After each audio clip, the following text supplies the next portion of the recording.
시댁의 마지막 판돈으로 땅을 사야 하는 순간 우유부단한 남편은 며느리에게 선택을 떠넘깁니다. 한서연은 모두가 말리는 황무지를 고르지요. 틀리면 제 몸으로 갚겠습니다. 하지만 시어머니는 그 말조차 끝까지 듣지 않습니다. 결국 집에서 쫓겨난 서연. 보따리 하나 들고 황무지로 향합니다. 낮에는 품을 팔아 끼니를 잊고 밤에는 돌을 치우며 땅을 일굽니다. 번 돈은 자신을 위해 쓰지 않습니다. 쌀 한 대밥, 장작 몇 단을 이름 없이 시댁 대문 앞에 놓지요. 물은 숨은 길을 따라 흐른다. 떠돌이 노인의 한마디에 서연은 확신을 얻습니다. 장마가 오자 물길이 살아나고 황무지는 사람들이 오가는 길목이 됩니다. 그때 관아에서 조사가 시작되고 땅값이 뛰어오르며 시댁이 받아온 보탬의 진실이 드러나기 시작합니다. 마을 야담에 오신 걸 환영합니다. 들려주신 관심과 사랑에 감사드립니다. 구독과 좋아요 눌러주시고 마음을 나누어 주신다면 더 많은 따뜻한 이야기를 전해드리겠습니다. 옛날 옛적 한양에서 멀지 않은 곳에 박씨 가문이 있었습니다. 한때는 넉넉하게 살았던 집안이었지요. 하지만 세월이 흐르며 살림은 기울고 빚은 눈덩이처럼 불어났습니다. 대들보에 금이 가고 헛간은 텅 비었으며 곳간의 쌀독은 바닥을 드러낸 지 오래였지요. 마당에는 빚쟁이들의 발길이 끊이지 않았고 대문 밖에선 수군거리는 소리가 그치지 않았습니다. 그 집안의 며느리 한서연은 시집 온 지 3년째였습니다. 시어머니 정씨 부인은 날이 갈수록 날카로워졌고 시아버지 박노식은 입을 다문 채 한숨만 내쉬었지요. 남편 박도윤은 집안일에 무심한 채 매일 친구들과 어울려 다녔습니다. 서연은 묵묵히 집안일을 거들며 살았지만 시댁의 살림이 무너지는 것을 막을 수는 없었지요. 어느 봄날이었습니다. 대청마루에 가족들이 모였습니다. 정씨 부인이 손에 종이 한 장을 들고 있었지요. 그 종이에는 두 곳의 땅이 적혀 있었습니다. 하나는 장터 근처의 작은 밭이었고 다른 하나는 마을 끝 황무지였습니다. 이번이 마지막입니다. 마지막 판돈이에요. 정씨 부인의 목소리는 떨렸습니다. 그동안 팔 수 있는 것은 모두 팔았습니다. 비녀도 팔았고 병풍도 팔았으며 선대의 도자기까지 내다 팔았지요. 이제 남은 것은 손에 쥔 돈으로 땅 한 곳을 사서 운을 걸어보는 것뿐이었습니다. 도윤아, 내가 어서 결정해라. 장터 근처 밭을 살 것인가, 황무지를 살 것인가. 박도윤은 머뭇거렸습니다. 그는 평생 단 한 번도 큰 결정을 내려본 적이 없는 사람이었지요. 친구들과 술자리에서는 거침없이 떠들었지만 정작 집안일 앞에서는 늘 망설였습니다. 어머님, 그게 어찌 하루 이틀에 정할 일입니까? 조금 더 알아보고 결정하는 것이 낫지 않겠습니까? 알아본다고 달라질 게 있느냐? 빚쟁이들이 코앞까지 들이닥쳤는데 더 미룰 시간이 어디 있단 말이냐. 정씨 부인이 목소리를 높였습니다. 박노식은 벽만 바라볼 뿐 아무 말도 하지 않았지요. 한서연은 구석에 앉아 그 광경을 지켜보고 있었습니다. 그럼 아버님께서 결정하십시오. 박도윤이 아버지를 돌아보았습니다. 하지만 박노식은 여전히 입을 열지 않았지요. 한참을 침묵이 흐른 뒤에야 그는 작게 고개를 저었습니다. 내가 결정할 일이 아니다. 내가 이 집안의 아들이니 내가 정해야지. 아버님, 도윤아, 내가 정하거라. 박도윤의 얼굴이 하얗게 질렸습니다. 그는 이리저리 눈길을 돌리다가 문득 구석에 앉아있는 서연을 보았지요. 순간 그의 눈빛이 달라졌습니다. 서연아.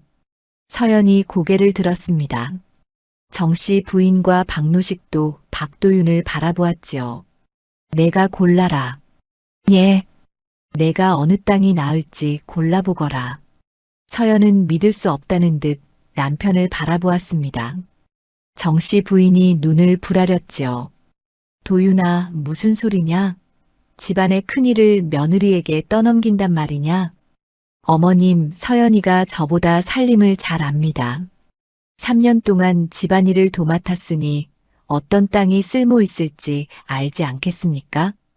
박도윤의 말은 그럴듯했지만 사실은 책임을 피하려는 것이었습니다. 서연은 그것을 알았지요.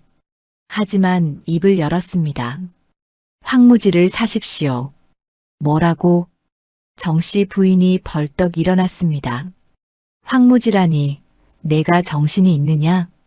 황무지가 나을 것 같습니다. 서연의 목소리는 차분했습니다. 그동안 두 곳의 땅에 대한 이야기를 귀동냥으로 들어왔습니다.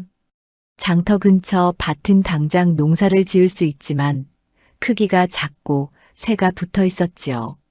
반면 황무지는 넓었고 물길이 지나간다는 소문이 있었습니다. 물길이 있으면 땅을 살릴 수 있습니다.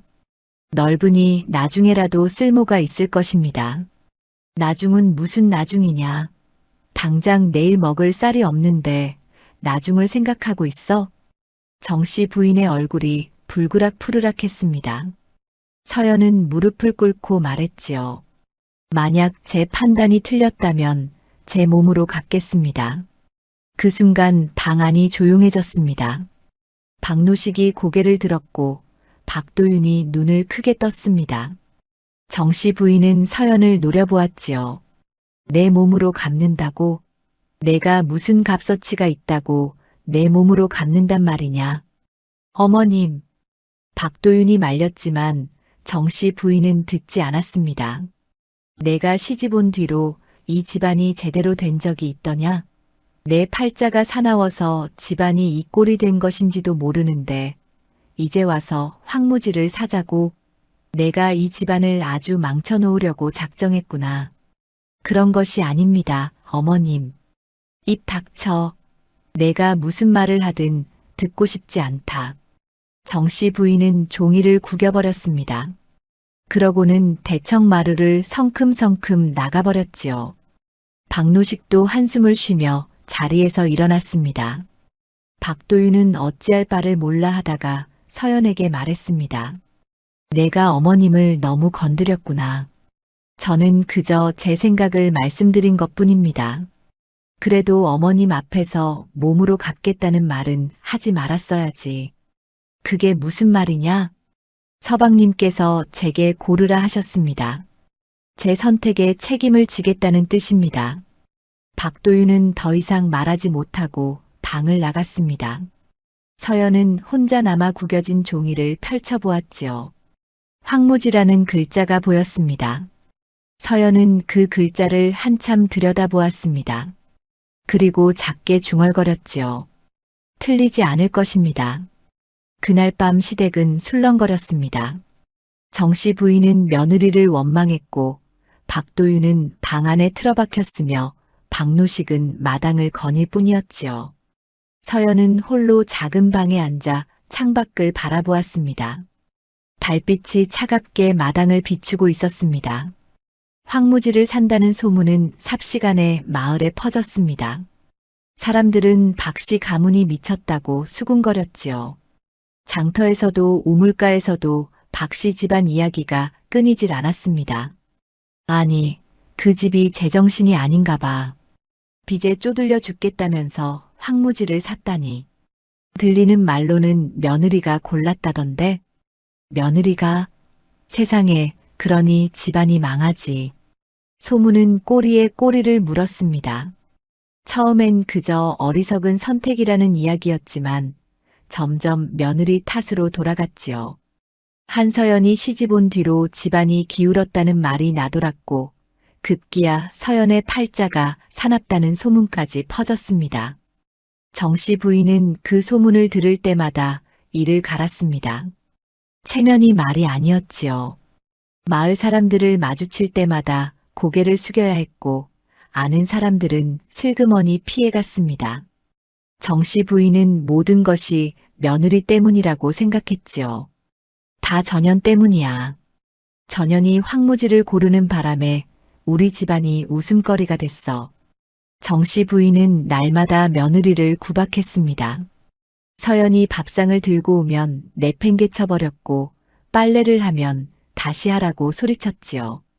서연은 묵묵히 견뎠습니다. 하지만 정씨 부인의 분노는 날로 커져만 갔습니다.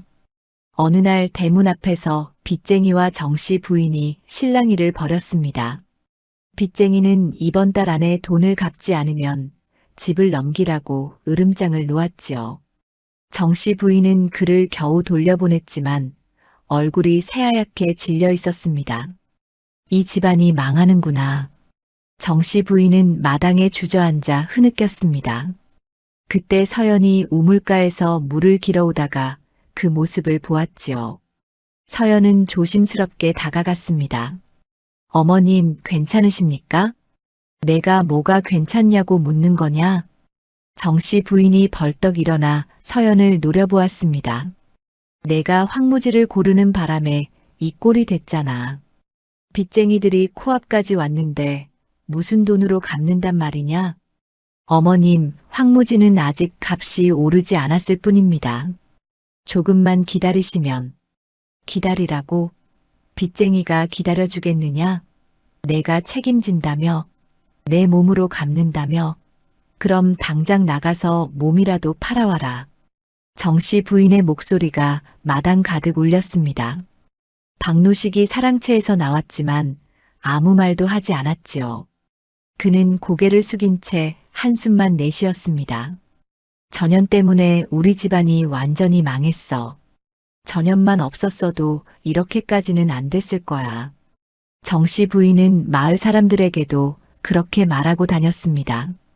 장터에서도 우물가에서도 며느리 탓을 늘어놓았지요.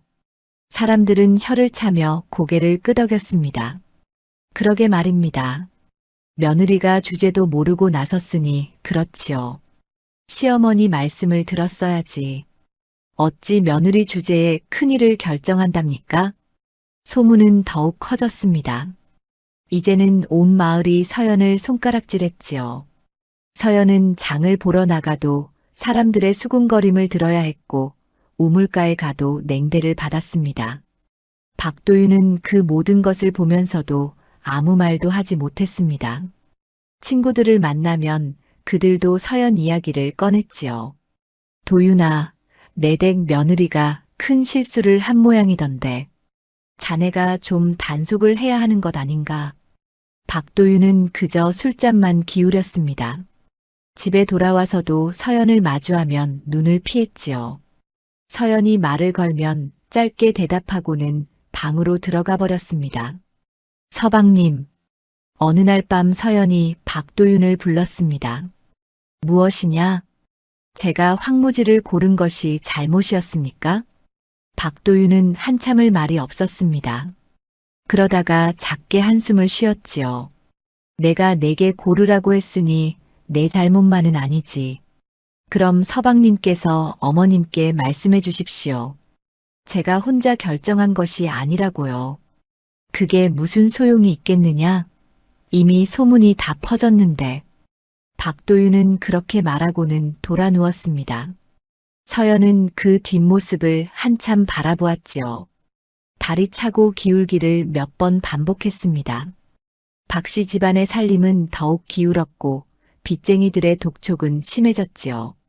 정씨 부인의 구박도 날로 심해졌습니다. 내가 이 집에 있으니 재수가 없어. 내가 나가야 이 집이 산다.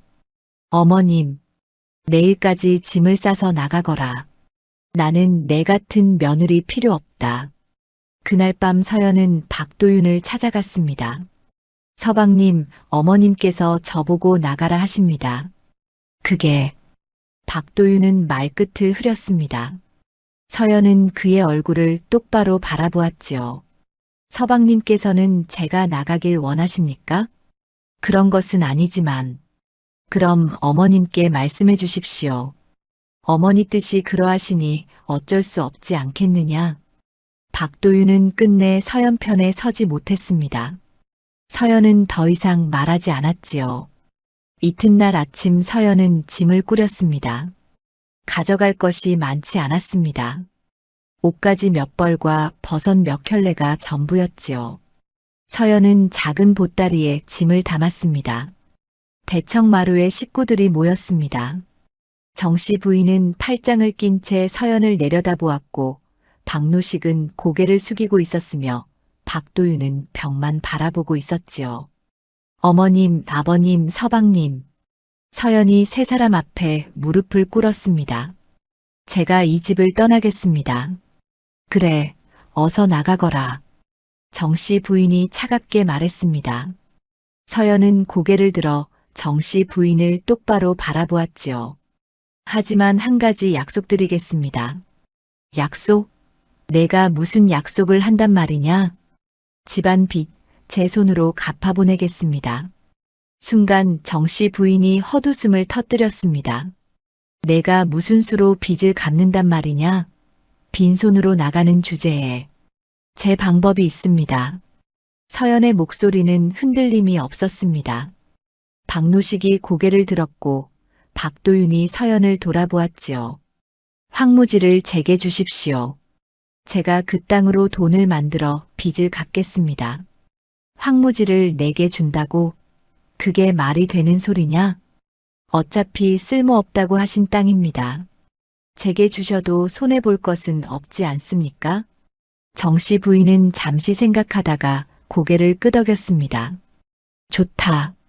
그 쓸모없는 땅 가져가거라. 대신 정말로 빚을 갚아라. 못 갚으면 내 목숨으로 갚는 줄 알아라. 명심하겠습니다. 서연은 마지막 절을 올리고 일어났습니다.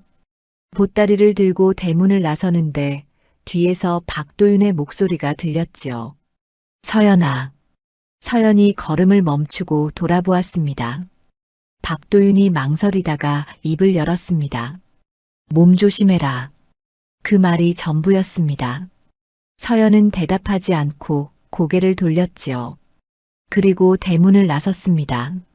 마을 사람들이 그 모습을 보며 수군거렸습니다. 저 여자 결국 쫓겨나는구나. 당연하지. 집안을 망친 주제에 어떻게 그 집에 있겠어. 서연은 그 소리를 들으면서도 고개를 숙이지 않았습니다. 등을 곧게 펴고 걸어갔지요. 손에 든 보따리 하나가 전부였지만 발걸음은 흔들리지 않았습니다. 서연은 마을 끝 황무지로 향했습니다. 그곳에는 돌과 잡초만 가득했지요. 집 한 채 없었고 나무 한 그루 제대로 선 것이 없었습니다. 서연은 그 황량한 땅 한가운데 섰습니다. 여기서부터 시작이로구나. 서연은 보따리를 내려놓고 땅을 둘러보았습니다. 해가 서쪽으로 기울고 있었지요. 서연은 작게 미소를 지었습니다. 쫓겨났지만 두렵지 않았습니다. 오히려 마음속에서 무언가가 타오르는 것 같았지요. 반드시 해내겠습니다. 서연의 목소리가 황무지에 울려 퍼졌습니다. 황무지의 첫날 밤을 보낸 서연은 새벽에 눈을 떴습니다. 온몸이 쑤셨지요. 땅바닥에서 잤더니 허리가 끊어질 듯 아팠습니다. 하지만 서연은 일어나 몸을 털었습니다. 주저앉을 수는 없었지요. 해가 뜨자 서연은 땅을 둘러보았습니다. 황무지는 생각보다 더 거칠었습니다. 돌이 여기저기 박혀 있었고 잡초가 무릎까지 자라 있었지요. 움막 하나 지으려 해도 나무를 구할 길이 없었습니다. 손에 쥔 것이라곤 보따리 하나뿐이었습니다. 일단 먹고 살 길부터 찾아야겠구나. 서연은 보따리를 돌틈에 숨겨두고 마을로 향했습니다. 장터로 가는 길목에서 사람들을 만났지요. 사람들은 서연을 보고 수군거렸지만 서연은 아랑곳하지 않았습니다. 장터는 아침부터 북적였습니다. 물건을 파는 사람들과 사려는 사람들로 가득했지요. 서연은 장터 한쪽에서 일손을 구하는 곳을 찾았습니다. 주막집 주인이 마침 사람을 찾고 있었지요. 주인장님, 일손이 필요하시다지요? 그래, 찾고 있네만 자네는 누군가? 품을 팔려고 합니다. 주막집 주인은 서연을 위아래로 훑어보았습니다. 곱게 생긴 얼굴이었지만 손은 거칠었고 옷은 남루했지요. 하루에 엽전 열립 주겠네. 아침부터 해질녘까지 일해야 하네. 알겠습니다. 서연은 그날부터 주막에서 일을 시작했습니다. 물을 길어 나르고 상을 나르고 설거지를 했지요. 손님들이 흘린 국물을 닦고 마루를 쓸었습니다. 해가 중천에 떠도 쉬지 않았습니다. 저 여자 일 하나는 잘하네. 그러게. 말은 없는데 손은 부지런해. 주막집 주인도 흡족해 했습니다. 서연은 묵묵히 일했지요. 손님들이 던지는 시선도 못 본 척했고 가끔 들리는 수군거림도 귀를 닫았습니다. 해가 지고 나서야 서연은 일을 마쳤습니다. 주막집 주인이 엽전 연잎을 내밀었지요. 수고했네. 내일도 올 수 있겠나? 예, 오겠습니다. 서연은 엽전을 받아 품에 넣었습니다. 무거웠지만 든든했지요. 서연은 주막을 나와 다시 황무지로 향했습니다. 밤이 되자 서연은 달빛을 받으며 땅을 살폈습니다. 낮에는 품을 팔아야 하니 땅을 볼 시간이 없었지요. 서연은 땅을 이곳저곳 걸으며 지형을 눈에 담았습니다. 어디가 높고 어디가 낮은지, 물이 흐른 자국은 어디에 있는지 하나하나 살폈지요. 물길이 분명 어딘가에 있을 거야. 서연은 땅바닥에 귀를 대고 소리를 들었습니다. 바람소리, 풀벌레 소리, 그리고 아주 희미하게 물 흐르는 소리가 들렸지요. 서연은 그 소리를 따라 땅을 더듬었습니다. 그렇게 며칠이 지났습니다. 낮에는 주막에서 일하고 밤에는 땅을 살피는 날이 계속되었지요. 서연의 손은 더 거칠어졌고 얼굴은 햇볕에 그을렸습니다. 하지만 품에 쌓이는 엽전은 조금씩 늘어났습니다. 일주일이 지나자 서연은 장터 근처 다른 곳에서도 품을 팔기 시작했습니다. 곡식이는 집에서 곡식을 날랐고 옷감 파는 상인의 짐을 옮겼지요. 쉬지 않고 일했습니다. 해가 뜨면 일을 시작하고 해가 질 때까지 멈추지 않았습니다. 저 여자는 쉴 줄을 모르나? 참 악착같이 일하네. 사람들은 서연을 보며 혀를 찼습니다. 하지만 서연은 신경 쓰지 않았지요. 일이 끝나면 엽전을 받고 또다시 땅으로 돌아갔습니다. 보름이 지났을 무렵입니다. 서연은 품에 모아둔 엽전을 꺼내 세어보았습니다. 제법 모였지요. 서연은 그 엽전으로 장터에 가서 쌀 한 뎃박을 샀습니다. 그리고 장작 파는 곳에서 장작 몇 단을 샀지요. 이걸 다 어디에 쓰려고? 장작 장수가 물었지만 서연은 대답하지 않았습니다. 그저 짐을 지고 걸어갔지요. 밤이 깊었습니다. 마을 사람들이 모두 잠든 시각이었습니다. 서연은 쌀과 장작을 보따리에 담아 박씨 집 대문 앞에 조용히 놓았습니다. 그리고 아무 말도 남기지 않고 돌아섰지요. 이튿날 아침 정씨 부인이 대문을 열었습니다. 이게 뭐야? 대문 앞에 쌀과 장작이 놓여 있었지요. 정씨 부인은 두리번거렸지만 아무도 보이지 않았습니다. 누가 놓고 간 거지? 박노식이 나와서 보았지만 알 수 없었습니다. 박도윤도 고개를 갸웃했지요. 혹시 친척 중에 누가 보낸 게 아닐까? 친척들은 우리 집이 망했다고 쳐다보지도 않는데 누가 보내겠어? 정씨 부인은 의아해했지만 일단 쌀과 장작을 들여놓았습니다. 당장 먹을 쌀이 없던 터라 고마운 일이었지요. 누가 보냈든 일단 잘 됐네. 박노식이 말했고 정씨 부인도 고개를 끄덕였습니다. 서연은 그 후로도 품을 팔았습니다. 주막에서 일하고 장터에서 짐을 날랐으며 밭을 가는 집에서 김매기를 도왔지요. 손에 쥔 엽전이 조금 모이면 쌀을 사거나 장작을 샀습니다. 때로는 엽전 몇 잎을 그대로 보내기도 했지요. 한 달이 지나자 박씨 집 대문 앞에는 두어 번 더 물건이 놓였습니다. 정씨 부인은 여전히 누가 보내는지 몰랐지요. 이상한 일이야. 누가 우리 집을 돕는 거지? 복이 들어오는 게 아니겠소? 박노식이 말했지만 정씨 부인은 의심스러웠습니다. 하지만 당장 살림이 급했기에 받아들였지요. 서연은 자신을 위해서는 한 푼도 쓰지 않았습니다. 옷 한 벌 새로 사지 않았고 비녀 하나 사지 않았지요. 번 돈은 모두 쌀이나 장작으로 바꿔 시댁에 보냈습니다. 왜 이러는 걸까? 어느 날 밤 서연은 스스로에게 물었습니다. 쫓겨난 집안인데 왜 돕는 것일까요? 서연은 한참을 생각했지요. 내가 한 선택이니까. 서연은 스스로 답했습니다. 황무지를 고른 것은 서연이었습니다. 그 선택으로 시댁이 욕을 먹었지요. 비록 쫓겨났지만 서연은 자신의 선택에 책임을 지고 싶었습니다. 집안 빚을 갚겠다고 했으니까. 서연은 다짐했습니다. 반드시 빚을 갚고 당당하게 서리라고. 2달째 접어들었습니다. 서연의 손은 갈라지고 피가 맺혔지만 일을 멈추지 않았습니다.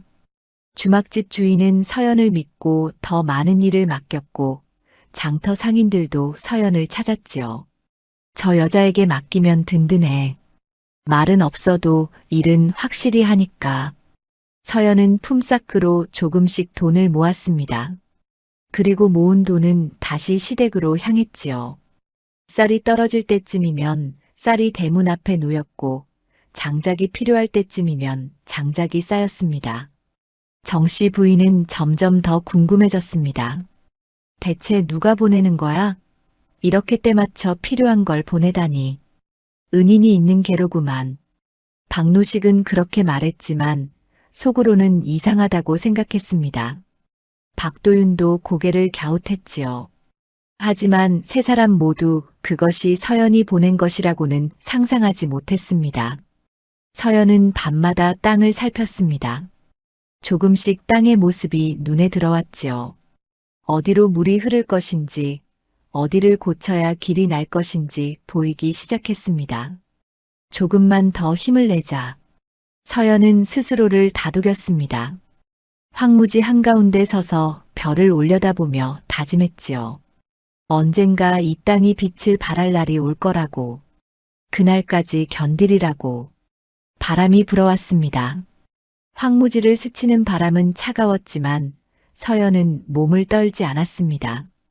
손에 쥔 것은 아무것도 없었지만 마음속에는 단단한 무언가가 자리 잡고 있었습니다. 반드시 해낼 거야. 서연의 목소리가 밤하늘로 퍼져나갔습니다. 3달째 접어들자 서연은 땅을 손보기 시작했습니다. 낮에 품을 팔아모은 힘으로 밤에 땅을 일구었지요. 먼저 돌을 치우는 일부터 시작했습니다. 황무지에는 돌이 지천이었습니다. 주먹만 한 돌부터 사람 머리통만 한 돌까지 여기저기 박혀 있었지요. 서연은 그 돌들을 하나하나 드러냈습니다. 손이 까지고 손톱이 부러졌지만 멈추지 않았습니다. 이 돌들을 치워야 땅이 숨을 쉰다. 서연은 돌을 한쪽에 모았습니다. 날마다 조금씩 치우다 보니 보름쯤 지나자 돌무더기가 산처럼 쌓였지요. 서연은 그 돌들을 버리지 않고 땅 한쪽에 정리해 두었습니다. 돌을 치운 자리에는 움푹 팬 곳과 솟은 곳이 드러났습니다. 서연은 솟은 곳에 흙을 파서 움푹 팬 곳을 메웠지요. 등에 광주리를 지고 흙을 날랐습니다. 한 번 나를 때마다 허리가 휘청거렸지만 서연은 쉬지 않았습니다. 낮은 곳을 메워야 물이 제대로 흐른다. 장터에서 돌아오는 길에 서연은 마을 사람들을 마주쳤습니다. 사람들은 황무지에서 일하는 서연을 보고 수군거렸지요. 저 여자 봤어? 밤마다 혼자서 땅을 파고 있더라. 제정신이 아닌가 봐. 쫓겨난 주제에 저게 무슨 짓이람. 황무지를 손본다고 달라질 게 뭐가 있겠어. 사람들은 비웃었습니다. 하지만 서연은 아랑곳하지 않았지요. 그저 묵묵히 땅을 살폈을 뿐입니다. 어느 날 비가 내렸습니다. 여름 장마가 시작된 것이었지요. 서연은 비를 맞으며 땅을 지켜보았습니다. 빗물이 어디로 흐르는지, 어디에 고이는지 눈여겨보았습니다. 저기로 물이 흐르는구나. 서연은 빗물이 흐르는 자리를 따라 걸었습니다. 물은 낮은 곳을 찾아 흘렀지요. 하지만 곳곳에서 막혔습니다. 돌과 흙이 물길을 가로막고 있었습니다. 비가 그치자 서연은 그 자리를 팠습니다. 막힌 곳을 뚫고 물이 흐를 길을 만들었지요. 손에 쥔 도구라곤 나무 삽 하나뿐이었지만 서연은 쉬지 않고 땅을 팠습니다. 물길을 내야 한다. 그래야 이 땅이 산다. 며칠을 파고 또 팠습니다. 손바닥에 물집이 잡히고 터졌지만 서연은 멈추지 않았지요. 조금씩 물길의 모습이 드러났습니다. 마을 사람들은 그런 서연을 보고 고개를 저었습니다. 저 여자 완전히 미쳤어. 혼자서 땅을 판다고 물이 나올까? 아무리 해도 황무지는 황무지지. 쓸데없는 짓이야. 박씨 집안이 저런 며느리를 쫓아낸 게 당연해. 소문은 다시 퍼졌습니다. 쫓겨난 며느리가 미쳤다는 소문이었지요. 사람들은 서연을 손가락질했습니다. 하지만 서연은 개의치 않았습니다. 낮에는 여전히 품을 팔았고 밤에는 땅을 일구었지요. 모은 돈으로 쌀과 장작을 사서 시댁 대문 앞에 놓는 일도 계속했습니다. 또 왔네. 정씨 부인은 대문 앞에 놓인 물건을 보며 고개를 갸웃했습니다. 석 달째 누군가가 계속 물건을 보내고 있었지요. 정말 누가 보내는 걸까? 박도윤도 의아해했습니다. 하지만 세 식구 모두 그것이 서연이 보낸 것이라고는 생각하지 못했지요. 어느 날 저녁이었습니다. 서연이 황무지에서 땅을 고르고 있는데 누군가의 발소리가 들렸습니다. 서연이 고개를 들자 한 노인이 서 있었지요. 노인은 허리가 굽었고 머리는 희끗했습니다. 손에는 지팡이를 짚고 있었고 등에는 작은 보따리를 메고 있었지요. 옷차림이 남루한 것으로 보아 떠돌이 같았습니다. 누구십니까? 서연이 물었습니다. 노인은 대답 대신 땅을 둘러보았지요. 한참을 땅을 살피던 노인이 입을 열었습니다. 물길을 찾고 있구려. 예, 이 땅에 물길을 찾고 있다는 말이오. 서연은 놀랐습니다. 노인이 어떻게 알았을까요? 어르신께서 어찌 아십니까? 내 평생 땅을 보며 살았소. 땅이 무엇을 원하는지 보면 안다오. 노인은 천천히 땅을 걸었습니다. 여기저기 멈춰서서 땅을 살폈지요. 때로는 땅을 손으로 쓰다듬기도 했습니다. 좋은 땅이요. 좋은 땅이라니요? 이곳은 황무지입니다. 지금은 황무지지만 본래는 좋은 땅이었소. 다만 사람들이 버려두었을 뿐이지. 노인은 서연을 바라보았습니다. 탁한 눈이었지만 깊이가 있었지요. 당신은 이 땅을 살리려 하고 있소. 예, 그러려 합니다. 어렵지 않소. 땅은 스스로 살아나려 하오. 다만 사람이 도와주면 되는 것이오. 노인은 지팡이로 땅을 가리켰습니다. 물은 숨은 길을 따라 흐른다오. 보이는 길이 아니라 보이지 않는 길로 흐르지. 숨은 길이요? 그렇죠. 당신이 지금 파고 있는 곳 말고 저쪽을 보시오. 노인이 가리킨 곳은 서연이 미처 손대지 못한 곳이었습니다. 잡초가 무성한 곳이었지요. 저곳에 물길이 있소. 땅속 깊이 숨어 있지만 분명히 있소. 서연은 노인이 가리킨 곳을 바라보았습니다. 겉으로는 다른 곳과 다를 바 없어 보였지요. 어떻게 아십니까? 땅의 빛깔이 다르오. 물이 지나간 곳은 흙이 더 검소. 그리고 풀이 더 무성하게 자라오. 노인의 말을 듣고 보니 정말 그랬습니다. 그곳의 흙은 다른 곳보다 조금 더 검었고 풀도 더 무성했지요. 저곳을 파면 물이 나올까요? 당장은 나오지 않을 것이오. 하지만 길을 만들어주면 비가 올 때 물이 흐를 것이오. 그 물이 모여 개울이 되고 결국 이 땅을 적실 것이오. 서연은 가슴이 뛰었습니다. 노인의 말이 옳은 것 같았지요. 어르신, 성함이 어찌 되십니까? 윤봉수라 하오. 윤 어르신, 제게 가르쳐 주시겠습니까? 이 땅을 어떻게 살려야 하는지요. 노인은 고개를 끄덕였습니다. 어렵지 않소. 땅의 소리를 들으면 돼요. 땅이 원하는 것을 해주면 땅은 스스로 살아나오. 윤봉수는 며칠간 머물렀습니다. 그동안 서연에게 많은 것을 알려주었지요. 물길을 보는 법, 흙을 고르는 법, 돌을 쌓는 법을 가르쳐 주었습니다. 돌을 버리지 마시오. 물길 옆에 쌓아두면 물이 넘치는 것을 막을 수 있소. 땅을 너무 평평하게 만들지 마시오. 약간의 경사가 있어야 물이 흐르오. 서두르지 마시오. 땅은 천천히 변하는 법이오. 서연은 윤봉수의 말을 하나하나 새겼습니다. 그리고 배운 대로 땅을 손보았지요. 며칠 뒤 윤봉수가 떠나기 전에 말했습니다. 당신은 이 땅을 살릴 것이오. 의심하지 마시오. 고맙습니다, 어르신. 고마워할 것 없소. 당신이 할 일을 하는 것뿐이오. 윤봉수는 그렇게 말하고 떠났습니다. 서연은 노인의 뒷모습을 한참 바라보았지요. 그날 이후 서연은 확신이 생겼습니다. 이 땅은 살아날 것이라고, 물길을 찾아 땅을 적실 것이라고. 서연은 더욱 열심히 땅을 일구었습니다. 윤봉수가 알려준 곳을 파고 물길을 만들었지요. 돌을 쌓아 둑을 만들고 흙을 고르게 펴나갔습니다. 마을 사람들은 여전히 비웃었지만 서연은 신경 쓰지 않았습니다. 낮에는 품을 팔아 돈을 모았고 그 돈으로 시댁에 보탬을 보냈지요.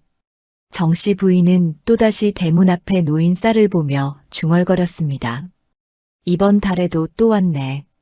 대체 누가 보내는 걸까? 박노식도 고개를 갸웃했고 박도윤도 의아해했습니다. 하지만 세 사람은 알지 못했지요. 그것을 보낸 사람이 바로 쫓겨난 며느리라는 것을. 달이 떴습니다. 서연은 황무지 한가운데 서서 땅을 바라보았습니다.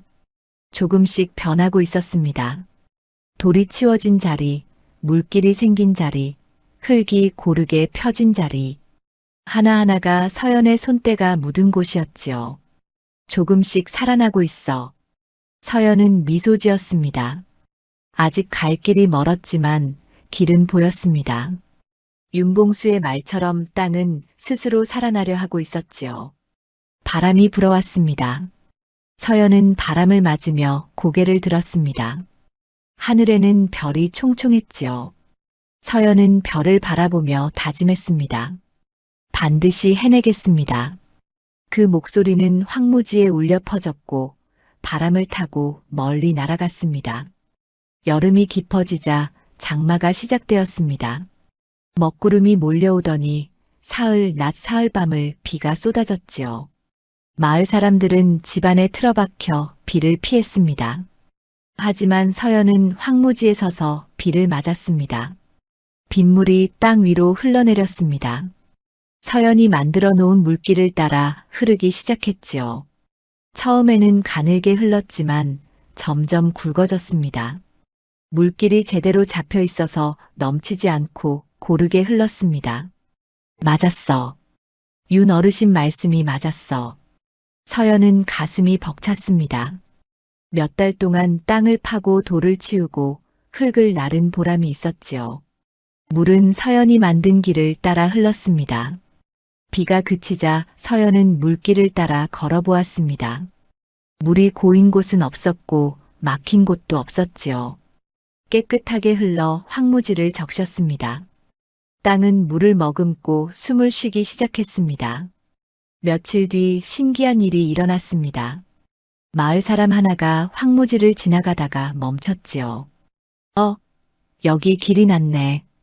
그가 황무지를 가로질러 걸었습니다. 예전에는 잡초와 돌밭이라 걷기 힘들었는데 이제는 길처럼 다닐만 했지요.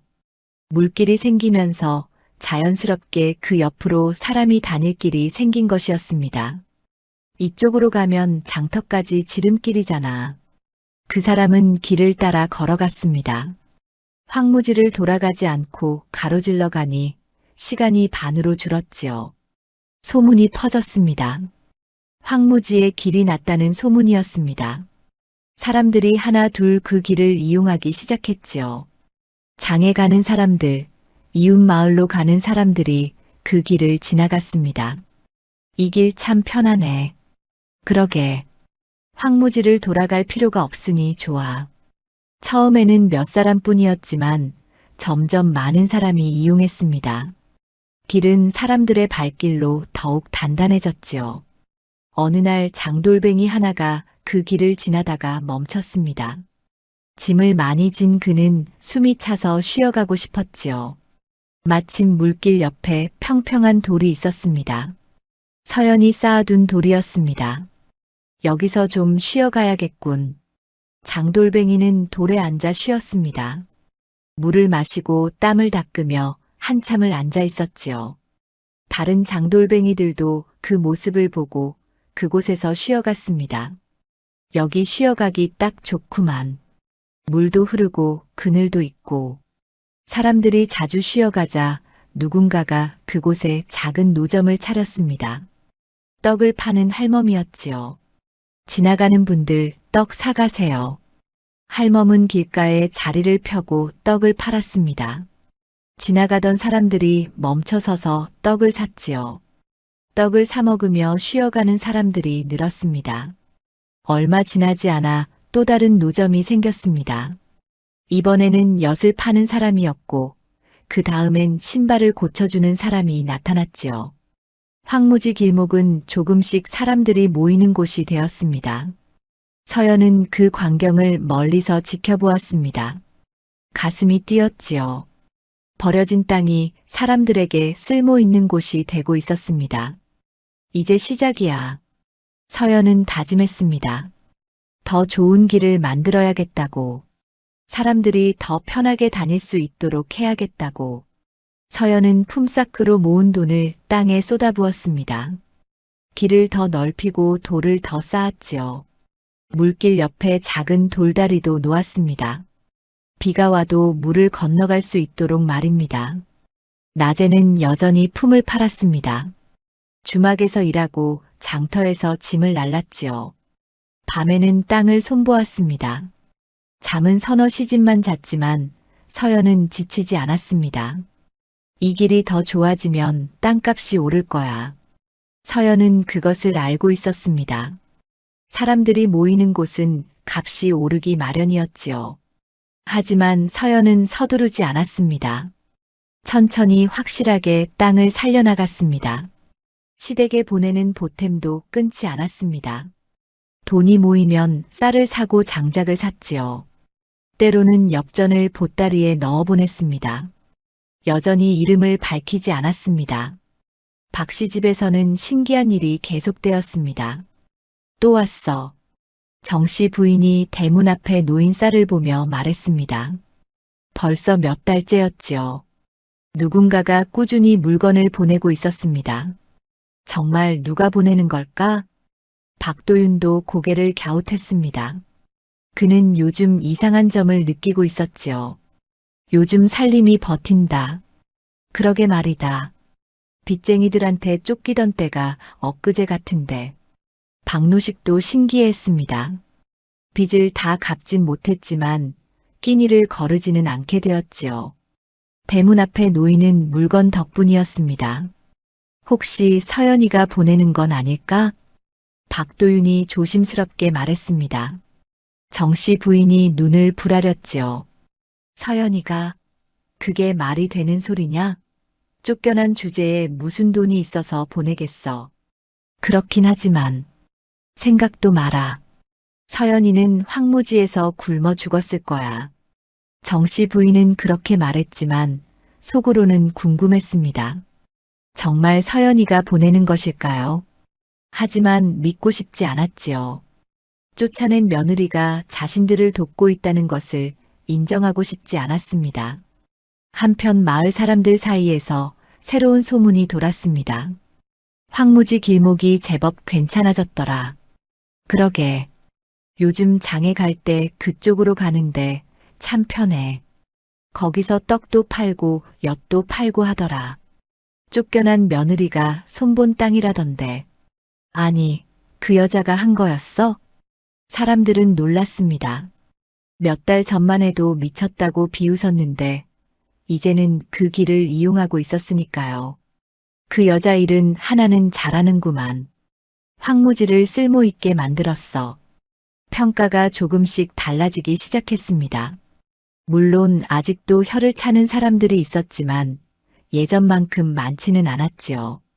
서연은 그런 소문을 들었지만 신경 쓰지 않았습니다.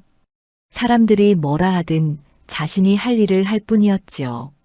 어느 날 서연은 품삯을 받고 돌아가는 길에 멈춰 섰습니다. 길목에 사람들이 모여 있었지요. 떡을 사 먹고 엿을 먹으며 담소를 나누고 있었습니다. 참 신기하네. 몇 달 전만 해도 황무지였는데. 그러게. 이제는 길목이 됐어. 서연은 그 광경을 보며 미소 지었습니다. 버려진 땅이 사람들에게 쓸모 있는 곳으로 변하고 있었습니다. 아직 갈 길이 멀었지만 방향은 맞았습니다. 해가 저물었습니다. 서연은 황무지로 돌아가 땅을 살폈지요. 물길은 여전히 잘 흐르고 있었고 길은 더욱 단단해져 있었습니다. 조금씩 살아나고 있어. 서연은 하늘을 올려다보았습니다. 별이 반짝였지요. 서연은 별을 보며 중얼거렸습니다. 곧 더 좋아질 거야. 조금만 더 힘내자. 바람이 불어왔습니다. 서연은 바람을 맞으며 땅을 내려다보았지요. 한때 황무지였던 이곳은 이제 길목이 되었습니다. 사람들이 오가고 물건이 오가는 곳이 되었지요. 달이 떴습니다. 달빛이 황무지를 고요히 비쳤습니다. 서연은 그 달빛 아래 서서 다짐했습니다. 반드시 이 땅의 주인이 되겠어. 그리고 시댁 빚을 갚겠어. 그 목소리는 작았지만 단단했습니다. 밤 공기를 타고 멀리 퍼져나갔지요. 황무지는 조용히 그 목소리를 들었습니다. 그리고 천천히 변해가고 있었습니다. 가을이 깊어질 무렵이었습니다. 황무지 길목은 이제 제법 사람들이 드나드는 곳이 되었지요. 장돌뱅이들이 쉬어가고 마을 사람들이 지름길로 이용했습니다. 노점도 5개로 늘었습니다. 어느 날 관아에서 사람이 왔습니다. 관복을 입은 아전이었지요. 이명길이라는 이름의 40줄 사내였습니다. 그는 말을 타고 마을로 들어왔습니다. 황무지가 길목이 되었다는 소문을 들었다. 이명길은 마을 어귀에서 말을 세웠습니다. 그리고 황무지 쪽을 바라보았지요. 저 멀리 사람들이 오가는 것이 보였습니다. 소문이 사실이로구나. 이명길은 곧장 황무지로 향했습니다. 길목에 다다르자 노점들이 보였지요. 떡을 파는 할멈, 엿을 파는 사내, 신발을 고치는 노인이 자리를 펴고 있었습니다. 여기 누구 땅이냐? 이명길이 물었습니다. 떡 파는 할멈이 고개를 들었지요. 박씨 집안 땅입니다. 박씨 집안이라. 그 집이 어디 있느냐? 마을 안쪽에 있습니다. 이명길은 고개를 끄덕였습니다. 그리고 땅을 둘러보기 시작했지요. 물길을 따라 걸으며 지형을 살폈습니다. 돌로 쌓은 둑 고르게 펴진 흙, 사람들이 다니는 길을 하나하나 눈여겨보았습니다. 이 물길은 누가 잡았느냐? 이명길이 다시 물었습니다. 이번에는 엿 파는 사내가 대답했지요. 한 여인이 만들었다고 들었습니다. 여인이라고? 예, 박씨 집안에서 쫓겨난 며느리라고 합니다. 이명길의 눈빛이 달라졌습니다. 쫓겨난 며느리가 이 땅을 손봤다니. 그는 더욱 자세히 땅을 살폈지요. 그 여인은 지금 어디 있느냐?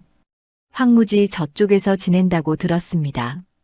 이명길은 황무지 안쪽으로 걸어갔습니다. 한참을 걷자 작은 움막이 보였지요. 하지만 서연은 보이지 않았습니다. 낮에는 품을 팔러 나간 모양이로구나. 이명길은 움막 주변을 살폈습니다. 정갈하게 정리되어 있었지요.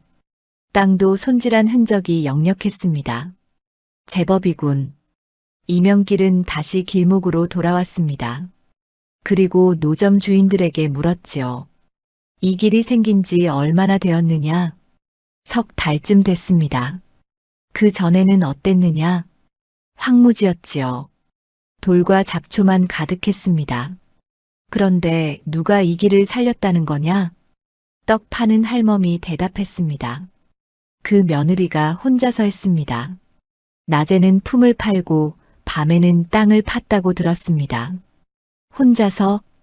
예, 아무도 거들지 않았습니다. 이명길은 턱을 쓰다듬었습니다. 혼자서 황무지를 일궈 길목으로 만들었다니. 보통 일이 아니었지요. 물길은 어떻게 잡았느냐? 그건 저희도 잘 모릅니다. 다만 장마 때 물이 제대로 흘러 놀랐습니다. 이명길은 며칠 동안 마을에 머물렀습니다. 사람들에게 물어보고 땅을 살폈지요. 아침부터 저녁까지 황무지를 걸으며 확인했습니다. 물길이 제대로 잡혔구나. 이 정도면 홍수가 나도 넘치지 않겠어. 길도 잘났어. 사람들이 다니기 편하게 만들었군. 돌을 쌓은 것도 솜씨가 좋아. 무너지지 않을 만큼 단단해. 이명길은 감탄했습니다. 누가 봐도 제대로 손본 땅이었지요.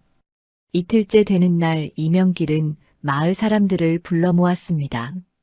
장터 한쪽에 사람들이 모였지요. 이 길을 이용하는 사람이 얼마나 되느냐? 하루에 수십 명은 지나갑니다. 장에 갈 때 꼭 이 길을 이용합니다. 이웃 마을로 갈 때도 이 길이 빠릅니다. 사람들이 저마다 말했습니다. 이명길은 모든 말을 적어 내려갔지요. 이 길이 생기기 전에는 어떻게 다녔느냐? 황무지를 돌아가야 했습니다. 한 식경은 더 걸렸지요.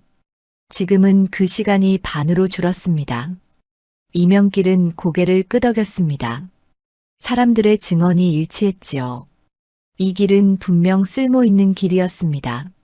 사흘째 되는 날 이명길은 장터 노점들을 찾아갔습니다. 언제부터 여기서 장사를 시작했느냐? 2달 전부터입니다. 장사는 잘 되느냐? 예, 지나가는 사람들이 많아 제법 됩니다. 이 자리에 세를 내느냐? 아니, 아무도 세를 받지 않습니다. 이명길은 눈을 가늘게 떴습니다. 세를 받지 않는다니. 그럼 이 땅 주인은 아무런 이득도 취하지 않는다는 말이었지요. 이상하군. 땅 주인이 왜 세를 받지 않는 거냐? 모르겠습니다. 다만 그 며느리가 내쫓으라고 하지 않아서 계속 있는 것뿐입니다. 이명길은 더욱 궁금해졌습니다. 이 땅을 일군 여인은 대체 무엇을 바라는 것일까요? 나흘째 되는 날 저녁이었습니다. 이명길은 황무지에서 서연을 만났지요. 서연은 품을 팔고 돌아와 땅을 손보고 있었습니다. 당신이 이 땅을 일군 사람이요? 서연이 고개를 들었습니다. 관복을 입은 사내가 서 있었지요. 예, 그렇습니다. 이름이 무엇이오? 한서연입니다. 이명길은 서연을 살폈습니다. 옷은 남루했지만 눈빛은 맑았지요. 손은 거칠었지만 자세는 당당했습니다. 혼자서 이 땅을 일궜다고? 예. 누가 거들지 않았소? 아무도 거들지 않았습니다. 이명길은 감탄했습니다. 여인이 혼자서 이만한 일을 해냈다니. 당신은 왜 이 일을 했소? 서연은 잠시 침묵했습니다. 그러다가 입을 열었지요. 제 몫을 하려 했습니다. 몫이라고? 이 땅은 제가 고른 땅입니다. 틀렸다는 말을 들었지만 저는 틀리지 않았다는 것을 보여주고 싶었습니다. 이명길은 고개를 끄덕였습니다. 그 마음을 이해할 수 있었지요. 노점 주인들에게 세를 받지 않는다던데 왜 그러시오? 아직 땅이 제대로 살아나지 않았습니다. 사람들이 모여들면 땅값이 오를 것입니다. 그때까지는 기다리려 합니다. 이명길은 감탄했습니다. 눈앞의 이익보다 먼 앞을 보는 사람이었지요. 알았소. 더 물어볼 것은 없소. 이명길은 돌아섰습니다. 며칠간의 조사를 끝낸 것이었지요. 관하로 돌아간 이명길은 보고서를 작성했습니다. 황무지가 길목이 되었다는 내용이었지요. 물길이 잘 잡혔고 길이 제대로 나서 사람들이 이용하고 있다는 것을 적었습니다. 이 땅은 요긴한 길목이라 기록하겠습니다. 이명길의 보고서는 군수에게 올라갔습니다. 군수는 보고서를 읽고 고개를 끄덕였지요. 황무지가 길목이 되었다니. 땅값을 다시 매겨야겠구나.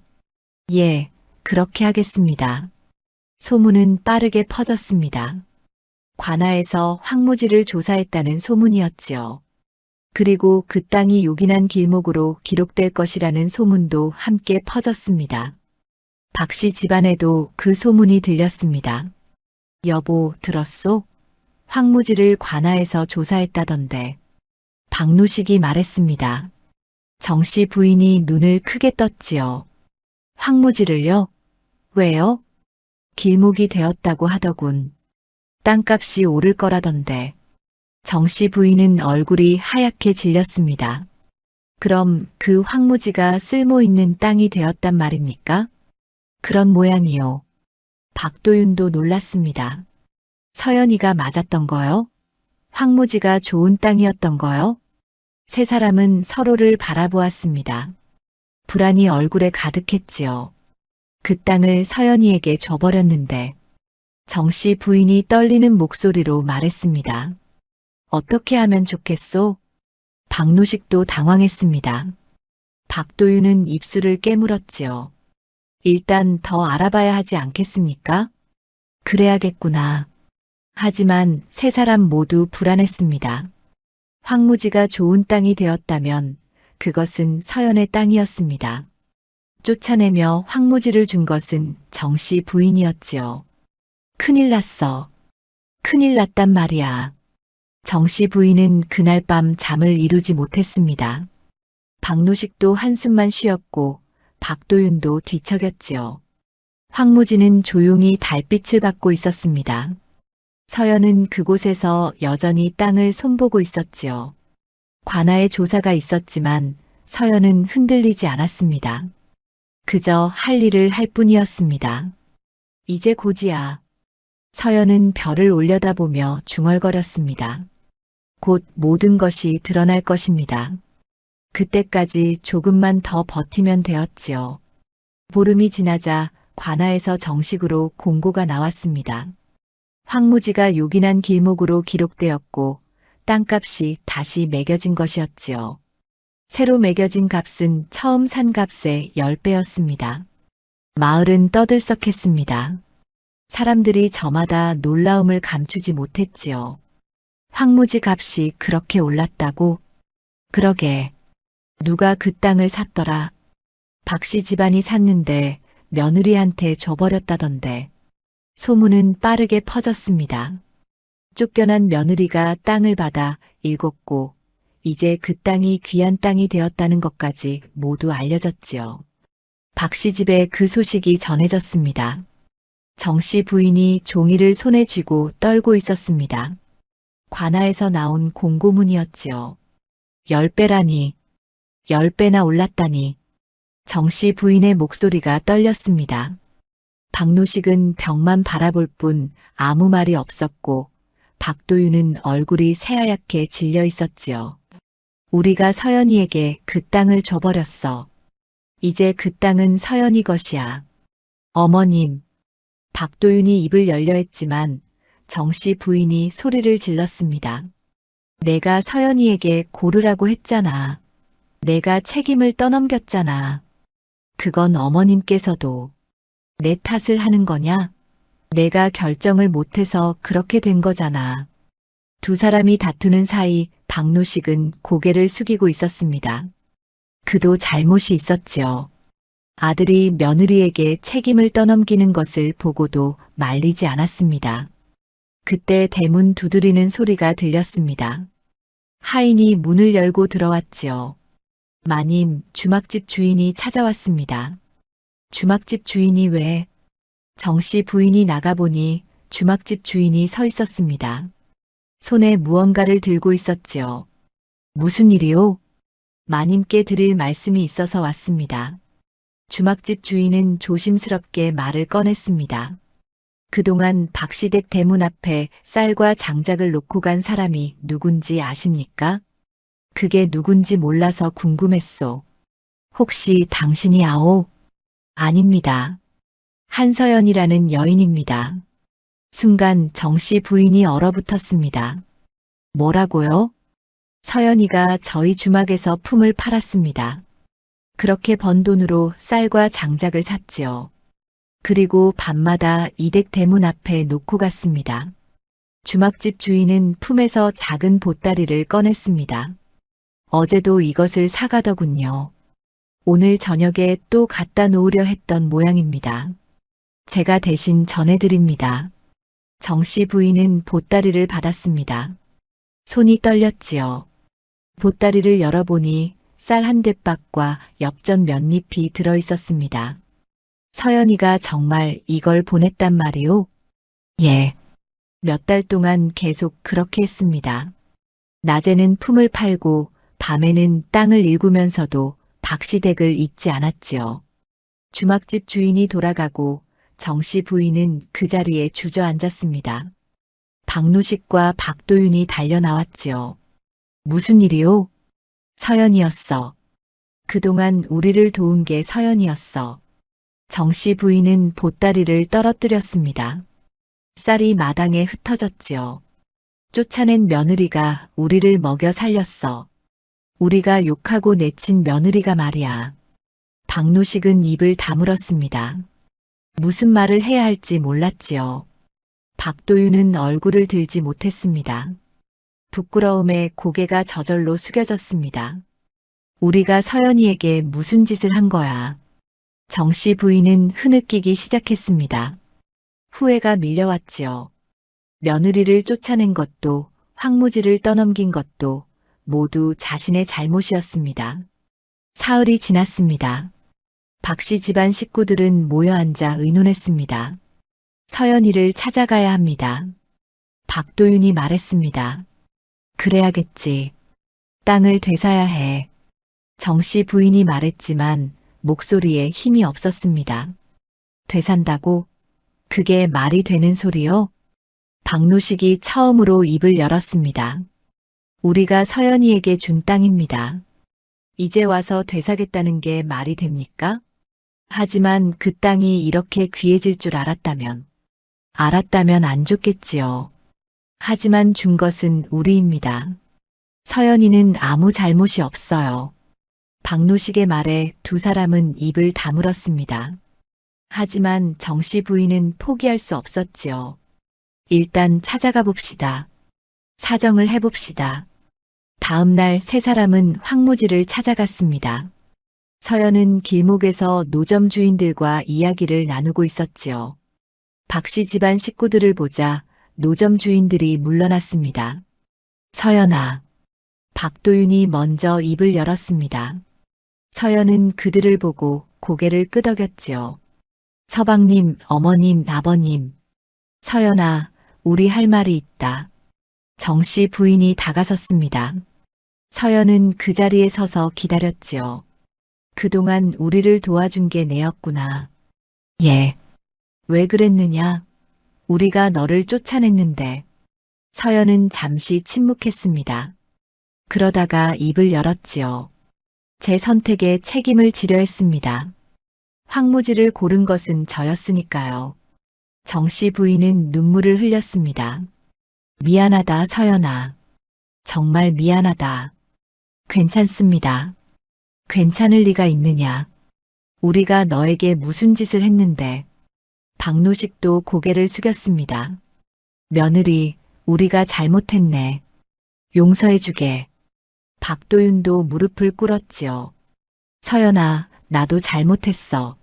내가 너를 지켜주지 못했어. 서연은 그들을 바라보았습니다. 감정이 복잡했지요. 한때는 가족이었던 사람들이었습니다. 다시 집으로 돌아오지 않겠느냐? 정씨 부인이 물었습니다. 서연은 고개를 저었지요. 그럴 수 없습니다. 왜냐? 그땐 제 말도 제 마음도 들으려 하지 않았습니다. 서연의 목소리는 차가웠습니다. 황무지를 고른다고 했을 때 미쳤다고 하셨습니다.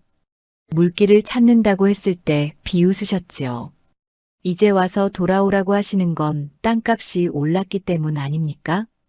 정씨 부인은 아무 말도 하지 못했습니다. 서연의 말이 맞았으니까요.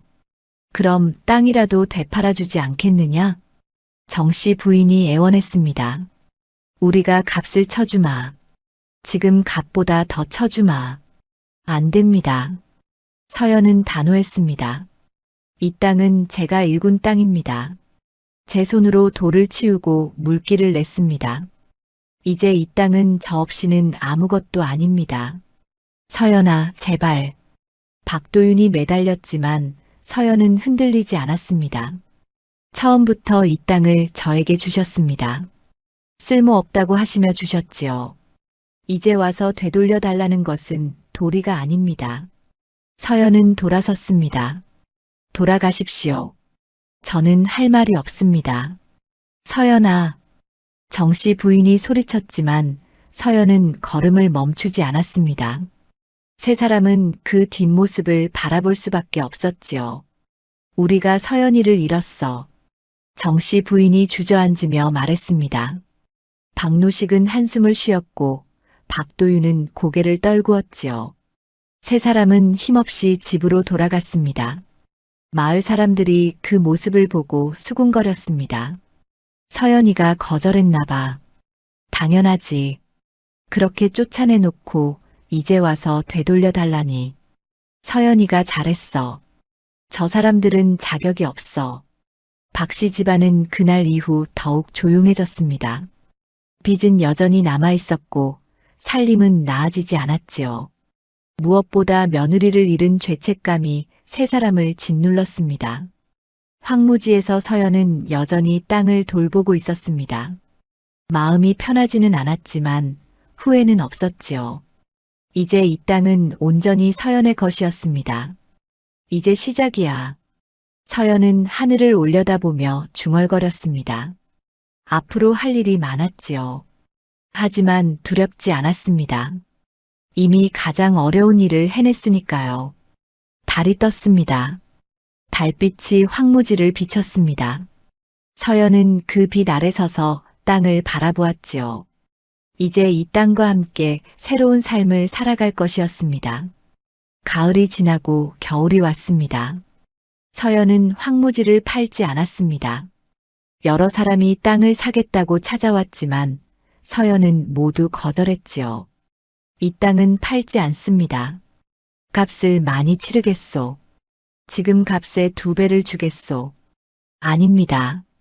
이 땅은 제 삶입니다. 팔 수 없습니다. 서연은 단호했습니다. 땅을 지키기로 마음먹었지요. 대신 서연은 길목에 작은 장터를 만들기 시작했습니다. 노점들이 자리 잡은 곳을 정리하고 더 많은 사람이 장사할 수 있도록 자리를 마련했지요. 돌을 깔아 바닥을 고르게 만들고 비를 피할 수 있는 차양도 세웠습니다.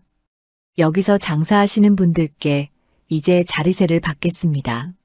서연이 노점 주인들에게 말했습니다. 사람들은 고개를 끄덕였지요. 당연한 일이지요. 그동안 공짜로 쓴 것만 해도 고마웠습니다. 얼마를 내면 되겠습니까? 한 달에 엽전 20잎입니다. 적은 돈이었습니다. 하지만 노점 주인들은 기꺼이 냈지요. 자리가 좋았고 장사도 잘 되었으니까요. 장터가 정리되자 더 많은 사람이 찾아왔습니다.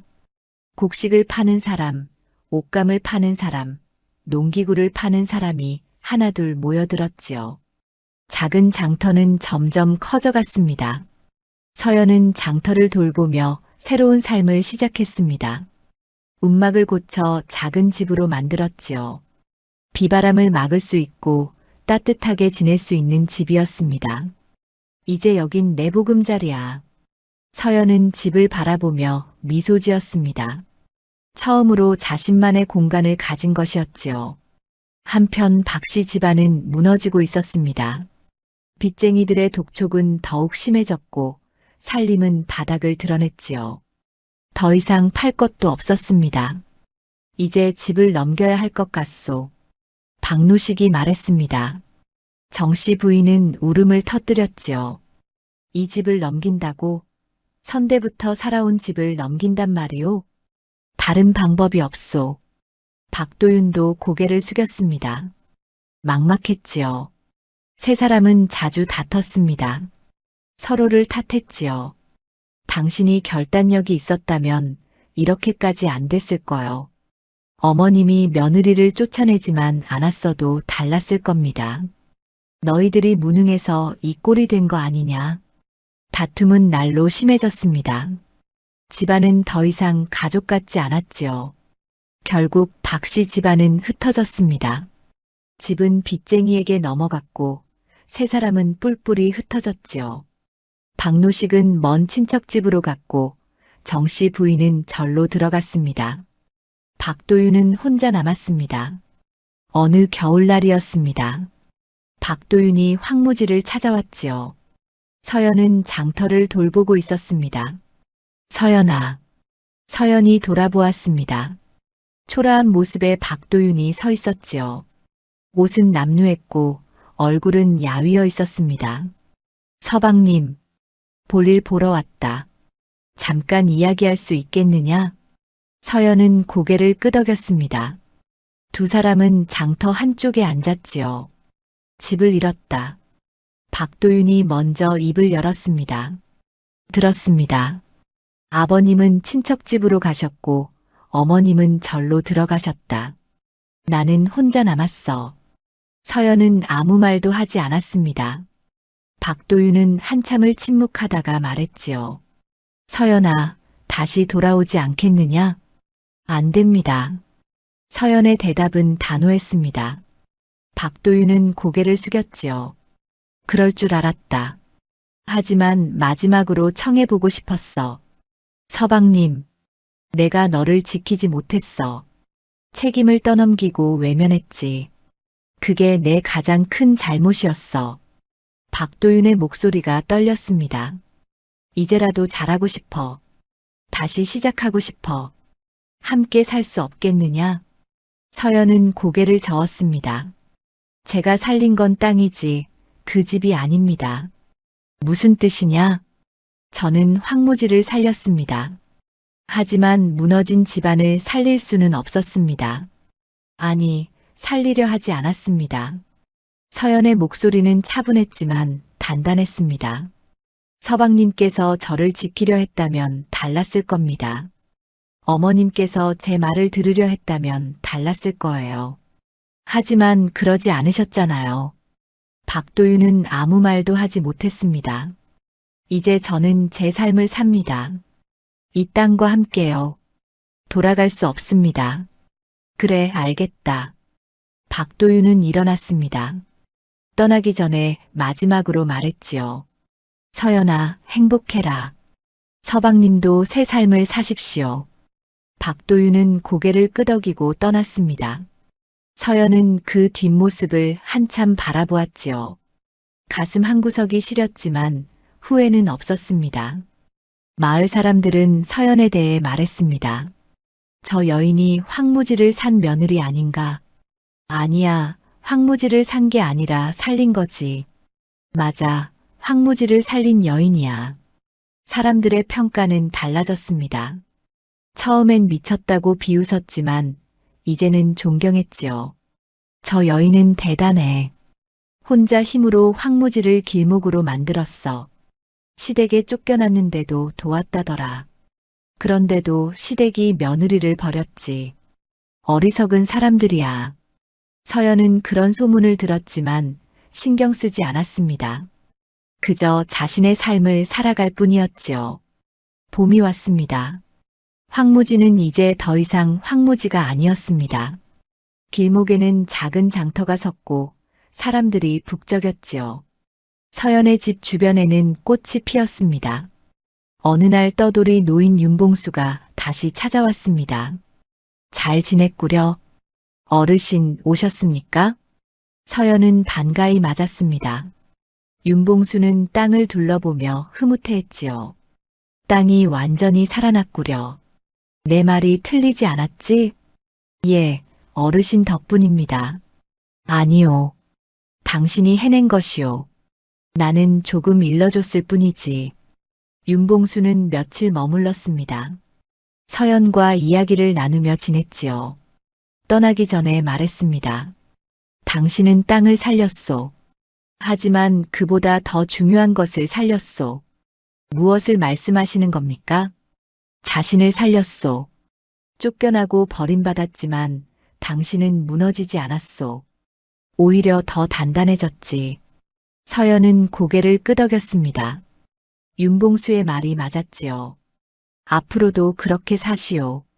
세상이 뭐라 하든 당신의 길을 가시오. 명심하겠습니다, 어르신.